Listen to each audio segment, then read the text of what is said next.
So today the UK brought us a prime example of nobody denying biological reality. A 29-year-old law student named Lisa Coe at Abertay University in Dundee, Scotland is facing disciplinary action for saying women have vaginas and are less physically strong than men. I suppose it's a positive that I'm still surprised by this sort of thing. The mother of two said she had been taking part in a video seminar about gender, feminism, and the law when she raised concerns about trans women taking part in mixed martial arts. So Fallon Fox skull-shattering situation.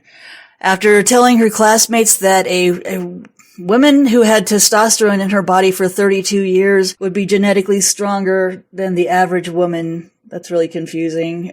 She's talking about males against females. The mature student was accused of calling women the weaker sex. It's just such a dumb argument. I think if you want to avoid having to deal with that stupid quibble, I would say women just have different strengths than men. We live longer, we have more genetic material, we're more fuel efficient. More female members of the Donner Party survived than male members of the Donner Party. We have different strengths. Coe told the Times, "I thought it was a joke. I thought there was no way that the university would pursue me for utilizing my legal right to freedom of speech."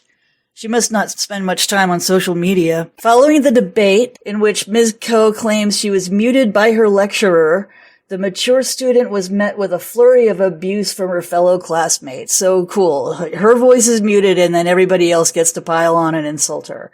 It sounds just like Twitter. The mother of two now fears her ambitions of becoming a lawyer may be jeopardized by the disciplinary action by her university. The university made a statement about it on Twitter. "We are disappointed by inaccurate press reports and comments relating to freedom of speech at Abertay. To be absolutely clear, freedom of speech within the law is not only permitted at Abertay, but is strongly encouraged." So why did you mute this woman on the video conference? "All universities should be places where controversial, challenging, or even upsetting issues can be debated in a constructive and collegial way."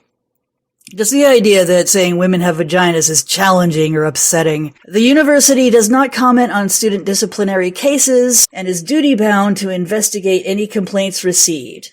Any complaints received. Each and every complaint. You have to spend time and resources investigating every complaint from every snowflake who cries to you about someone saying women have vaginas. How do you get anything productive done? The incident comes just a year after economics lecturer Dr. Eva Pone was accused of transphobia by feminist and LGBT students over a tweet in which she said, "Only female people menstruate." The Daily Mail article has a couple more examples of TRA mobs not denying biological reality or sex. Furious undergraduates at the University of Exeter condemned Eva Pone, accusing her of openly singling out trans people in the post. The row erupted when Dr. Pone responded to a tweet by a Twitter user which read, "Not everyone who menstruates is female."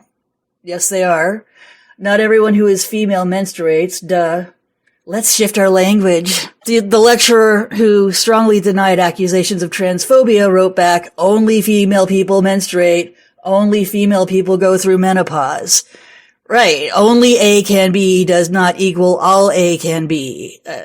These are university students. Another example of not denying biological reality or sex. In 2018, student lecturer Angelos Sophocleous was assistant editor at Durham University's philosophy journal Critique, and he was fired in a transphobia row after he tweeted that women don't have penises. He was fired for that, for saying women don't have penises. Mr. Sophocleous, I'm probably not pronouncing that right. He was sacked from his post after just 3 days for writing a tweet deemed transphobic by fellow students. So you just get some complaints from some students and bam, you're gone. The student lecturer retweeted an article by The Spectator on his Twitter titled, "Is it a crime to say women don't have penises?"